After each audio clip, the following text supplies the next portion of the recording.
सुप्रभात विद्यार्थी मित्रांनो, गेल्या तासाला आपण भूगोल विषयातील पृथ्वीचे अंतरंग या पाठाला सुरुवात केलेली होती आणि या पृथ्वीच्या अंतरंगामध्ये आपण पृथ्वीच्या अंतरंगाची रचना कशा प्रकारची आहे हे पाहिलेलं आहे.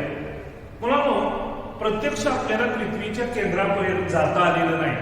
केवळ या काही ज्या नैसर्गिक घटना घडलेल्या त्या घटनांच्या आधारे आपण सांगू शकतो की पृथ्वीच्या अंतरंगामध्ये अशा प्रकारचे पदार्थ असावेत किंवा पृथ्वीचे रंग असे असे असावेत, अंतरंग असे असे असावेत, असं केवळ अनुमानाच्या आधारे आपण हे सांगत आलेलं आहे. या पृथ्वीच्या अंतरंगामध्ये आपण भूकवच पाहिलं, त्याची सरासरी जाडी ही 30 किलोमीटर आहे. त्याचबरोबर प्रावरण जे आहे हे प्रावरण 2870 किलोमीटर आहे. त्यामध्ये या प्रावरणामध्ये उच्च प्रावरण आणि निम्न प्रावरण असे प्रावरणाचे 2 भाग आहेत आणि हे प्रावरण घनरूप आहे. घन वस्तूच्या स्वरूपामध्ये किंवा घनरूप मध्ये आपल्याला पाहायला मिळतं. त्यानंतर पृथ्वीच्या या प्रावरणापासून पृथ्वीच्या या केंद्रापर्यंत जो भाग आहे तो गाभा आहे आणि हा गाभा 3471 किलोमीटर इतका आहे. आता हा गाभा जो आहे, या गाभ्याचे 2 भाग आहेत, एक बाह्य गाभा आणि अंतर्गाभा. बाह्य गाभा हा द्रवरूप आहे आणि अंतर्गाभा हा घनरूप आहे. अशा प्रकारे या पृथ्वीच्या अंतरंगाचे भूकवच, प्रावरण आणि गाभा हे 3 महत्वाचे विभाग आपण केलेले आहेत. आणि या पृथ्वीच्या या भूकवचापासून पृथ्वीच्या या केंद्रापर्यंत अंतर पाहिलं, या तिन्हीची बेरीज केली तर 6371 किलोमीटर इतकी याची केंद्रापर्यंत अंतर आहे. हेही आपण पाठीमागल्या तासाला पाहिलेलं आहे.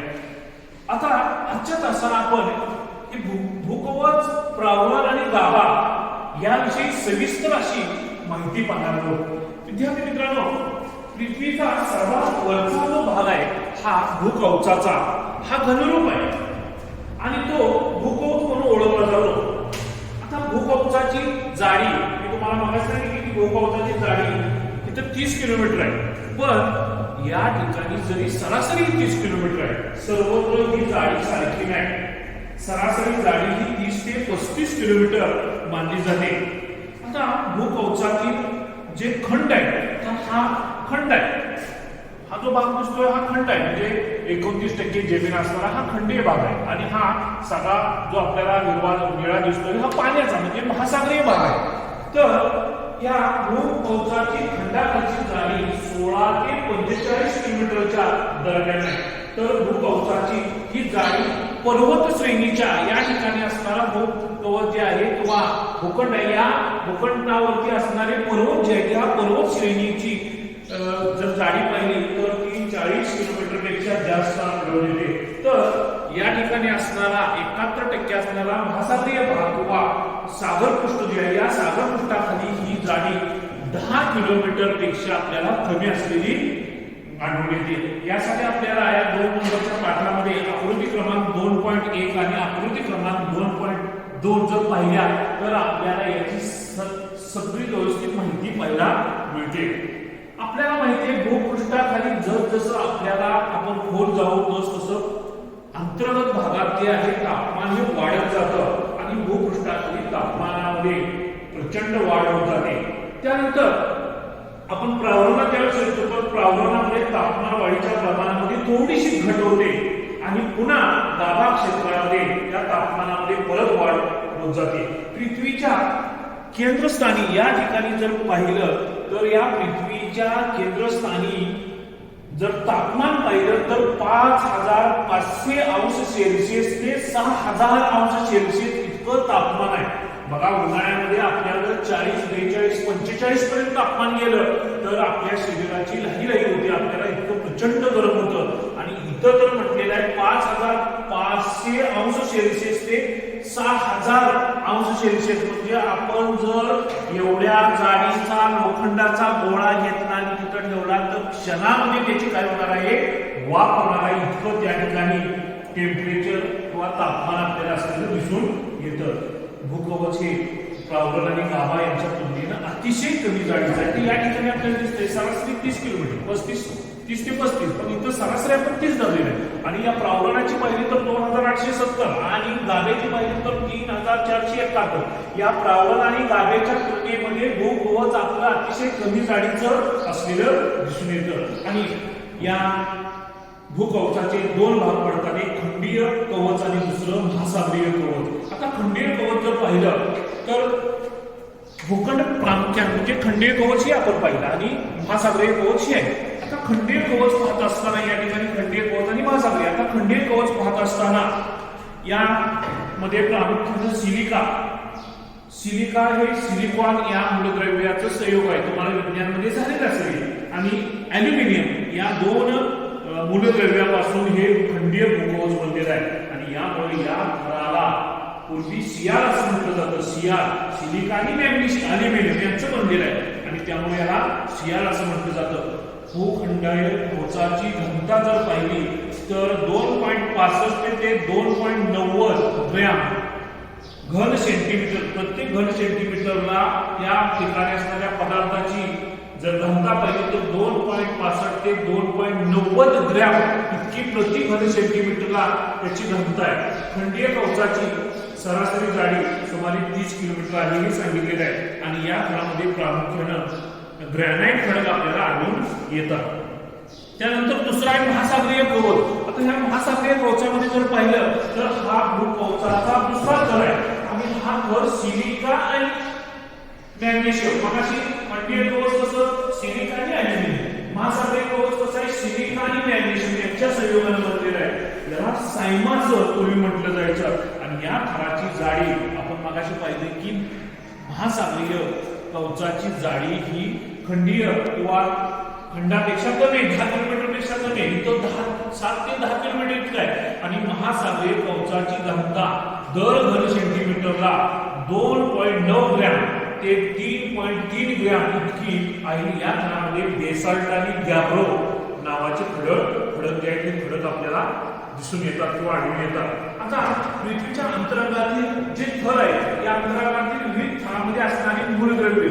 आता वरून जर खाली गेलो तर या ठिकाणी घनता बघा वरती कमी आहे आणि खाली जसं जातोय तशी घनता जास्त आहे. आता वर सिलिका ही असणार पहिलं मूलद्रव्य आहे सिलिका, याला SI म्हटलं जातं.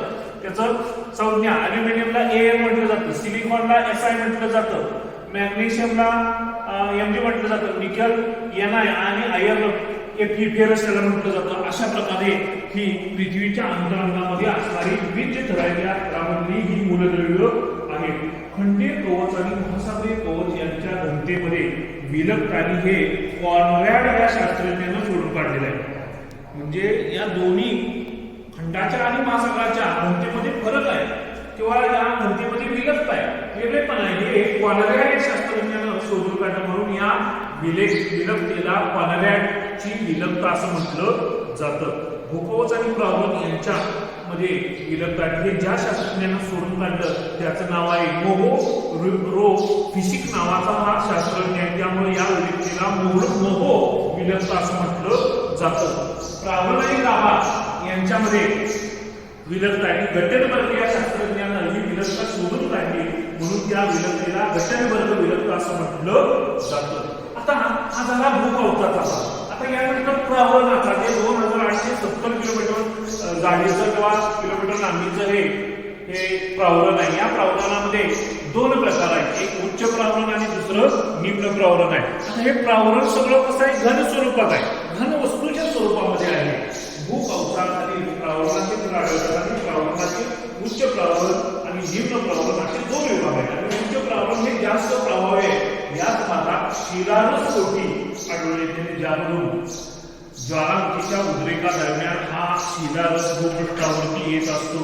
प्रावरणाच्या या भागाला दुर्बलावरण असं सुद्धा म्हटलं जातं. आणि भूकंपाची जी केंद्र आहेत ही भूकंपाची केंद्र प्रामुख्याने याच वेळा प्रावरणाच्या भागामध्ये आपल्याला पाहायला दिसून येतात. भूपृष्ठापासून सुमारे 42 किलोमीटर खोलीनंतर साधारणपणे या भूपृष्ठापासून 42 किलोमीटर खोलीनंतर या प्रावरणाला सुरुवात होत असते.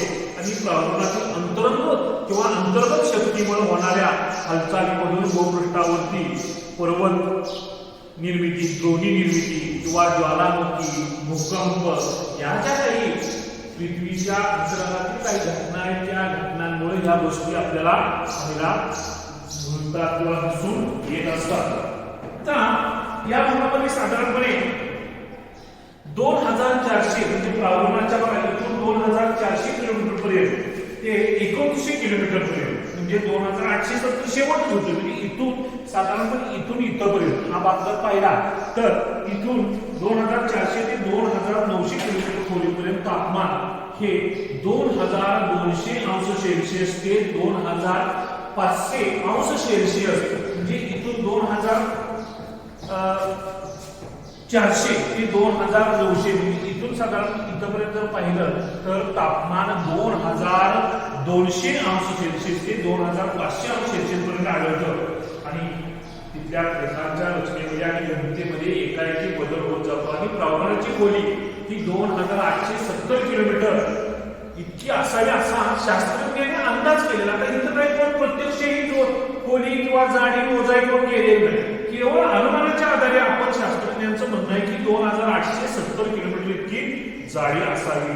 प्रावरणाची सरासरी घनता जर पाहिली तर दर घन सेंटीमीटरला प्रावरणाची घनता आहे 4.5 ग्रॅम प्रति घन सेंटीमीटर इतकी आहे. आणि खोलीनुसार या घनतेमध्ये वाढ होत जाते. याचे कारण म्हणजे वाढत जाणारा दाब जो आहे तो दाब आहे. आणि निम्न प्रावरणाची घनता जर पाहिली म्हणजे उच्च प्रावरणाची आपण पाहिली की 4.5 आणि निम्न प्रावरणाची जर पाहिली तर निम्न प्रावरणाची घनता आहे 5.7 ग्रॅम प्रति घन सेंटीमीटर इतकी याची घनता आहे. आता गाभा जो आहे हा गाभा आपण पुढच्या तासाला पाहणार आहोत. यावरती आता जो काय भाग झाला भूकवच आणि प्रावरण या प्रावरणावरती काही प्रश्न पाठवले जातील. त्याचबरोबर तुम्ही स्वतः काही त्यातले आणखी प्रश्न स्वतः तयार करायचे आहेत आणि हे प्रश्नोत्तर आपल्या वहीमध्ये व्यवस्थित द्यायचे आणि मला पाठवायचे आहेत. ओके.